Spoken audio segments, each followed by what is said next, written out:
So recently, I've been seeing a lot of videos of people talking about selling their sealed product and why they're selling their sealed product, and other people saying that they're not selling their sealed product and they say why they aren't. So in this video, I want to give my take about selling your Pokemon sealed product. Is there a best time to sell your sealed product? Should you be, holding your sealed product for 10, 20 years, doing this whole long-term thing?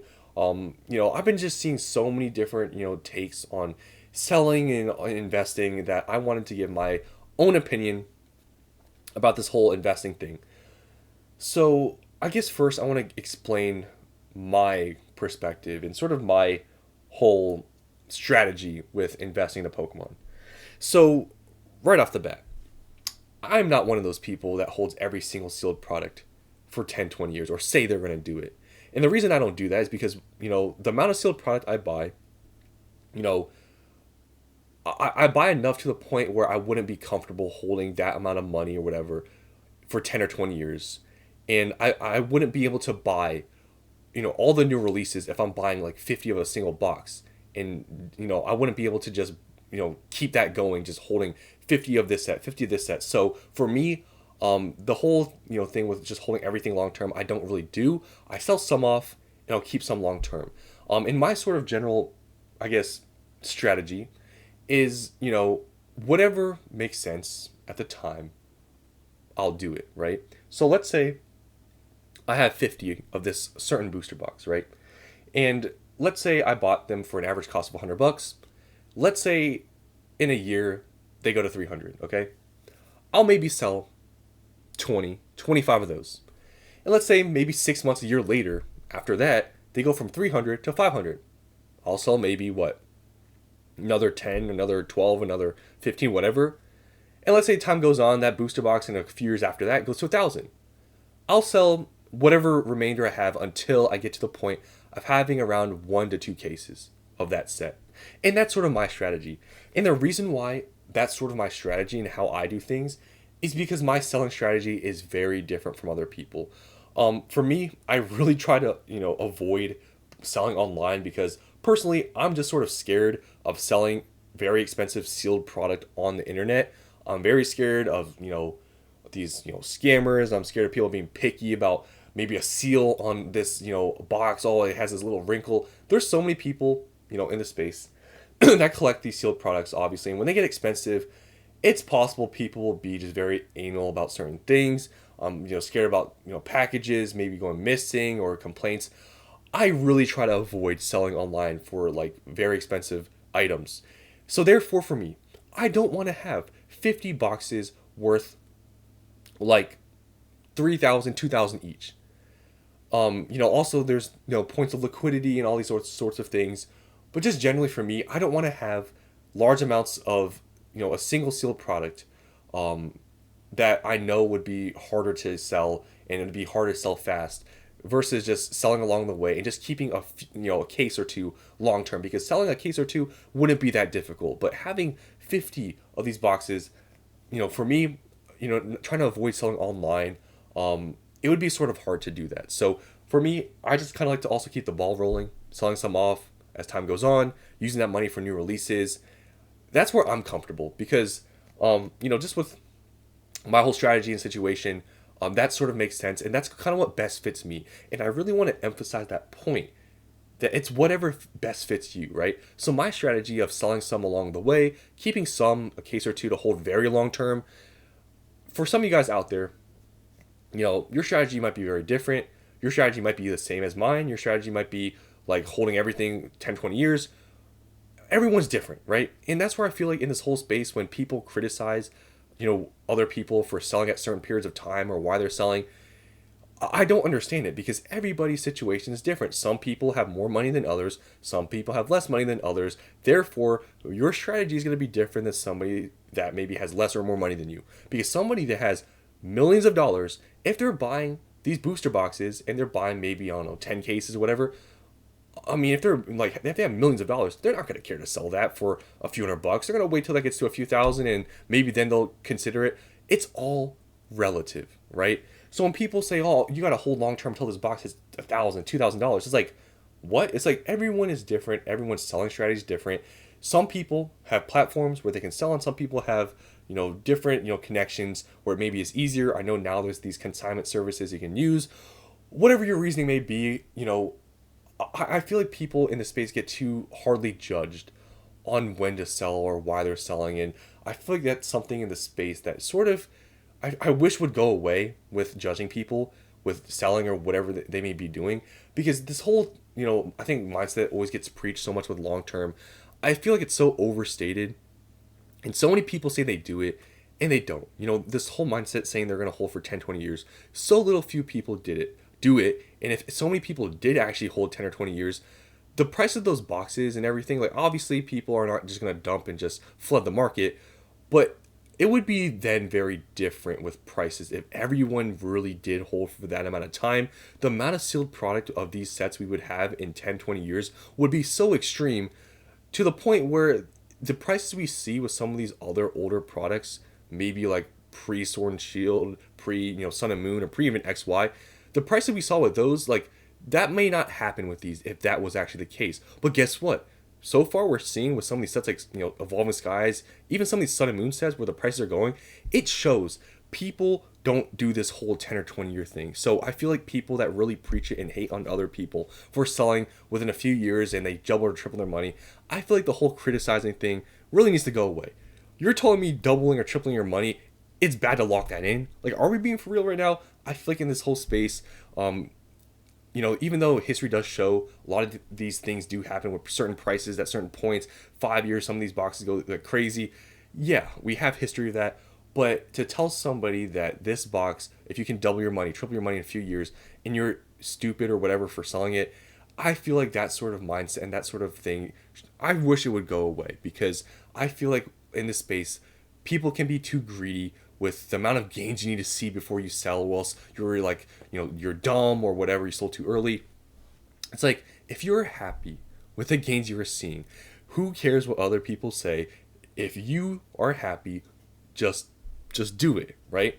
And that's why for me, with selling product, because I have sold a good amount of sealed product, I don't really share exactly how much I sell, what, or all these sorts of things, because the whole topic in the space is just so, I don't know, it's so polarizing with people, saying that you should hold this amount of time, this amount of time.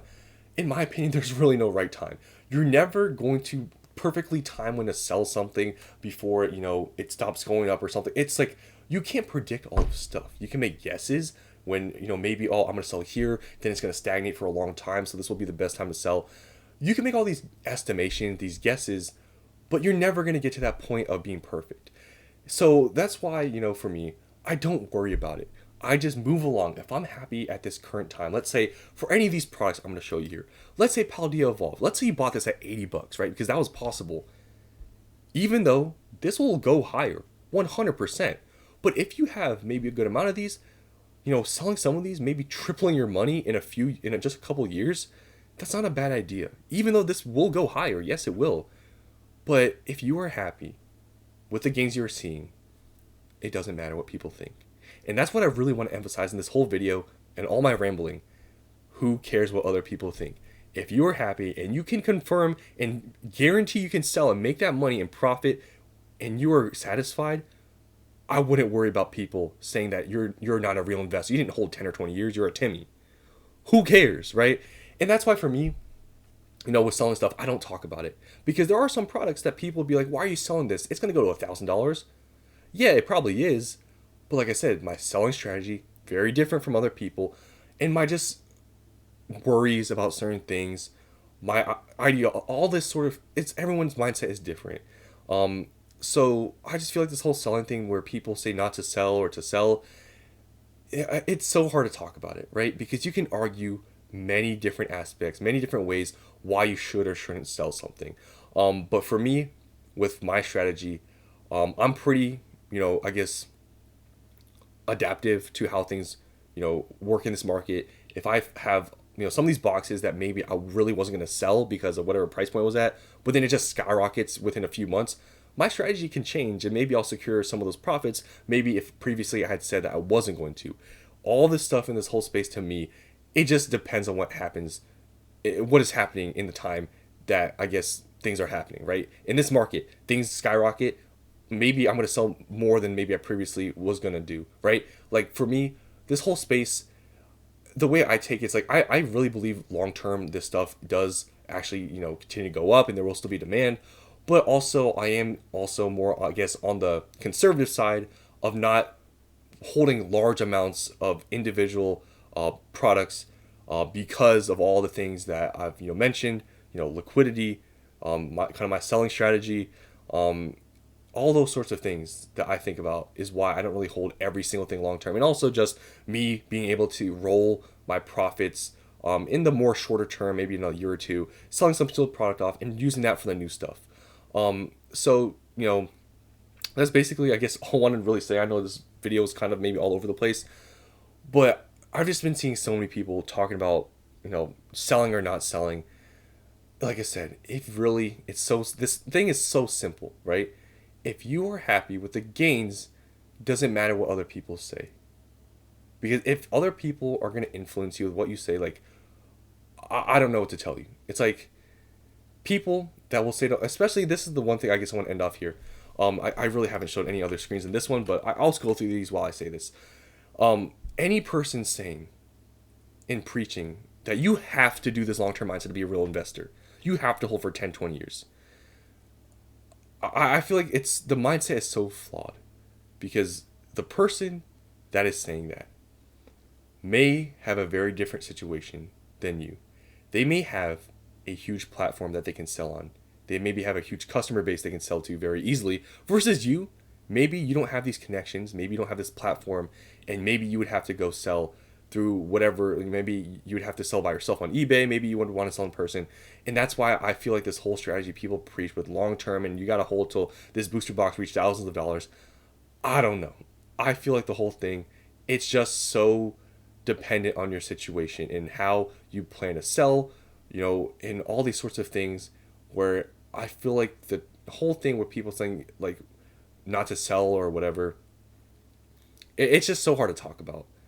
And I guess that's where I just want to end things off. It's just when people say not to sell something or to sell something, it's all based on their situation. And that's why when I tell you guys maybe my opinions about buying or selling, I tell you guys it's my opinion because everyone has a different time frame of I guess how long they want to hold stuff for, and just everyone is so different in this space. And that's why I feel like when people make these videos saying maybe you shouldn't sell Evolving Skies, maybe you shouldn't sell a 151, you shouldn't sell all this stuff, it's like it could go all ways, right? So you can watch all these people like me or other people telling you maybe selling this maybe is a good idea, maybe buying this is a good idea, but at the end of the day, since all of our time frames, all of our strategies are so different, it's just only sticking to one certain thing or listening to one certain, I guess, perspective about this whole space and how you should go about investing. I feel like you should just do honestly what makes you happy. And I feel like I probably could have summarized this video a little bit better, made it a little bit more clear to understand my point. But I just feel like there's too many people in this space that criticize for selling if you don't hold for this X amount of time. And I just think that whole thing is flawed because guess what? History, it does repeat itself, right? And this whole space seemingly is very good, right? And long term, it seems like over time, things have gotten even more popular. There's still a market for all these other products that are older, that are in the thousands of dollars for these booster boxes. But, I think along the way, taking some profits does reduce your risk. And I feel like it is kind of smart to do it, which is why I do it myself. I don't hold all my sealed products forever. I sell some off and I keep some for the long term. Just honestly for partially my sealed collection. But also just to have some of those that if they do go up to the thousands of dollars, at least I'll have some that I can sell for that amount. It won't be as hard to sell a few off and I can just keep the rest or whatever. So this is my whole take about selling and, is there a best time to sell and all these things about people criticizing certain people about selling at certain times. I feel like everyone, it just needs to just calm down. Everyone's different. If you're happy with what you're selling at, I think everyone else's opinions about you should be pretty irrelevant. So that's the end of this video. Hopefully you got something out of this. I know it was kind of a ramble, but I just want to give my take about selling. So that's the end of the video. Hope you guys enjoyed, and I'll see you in the next one.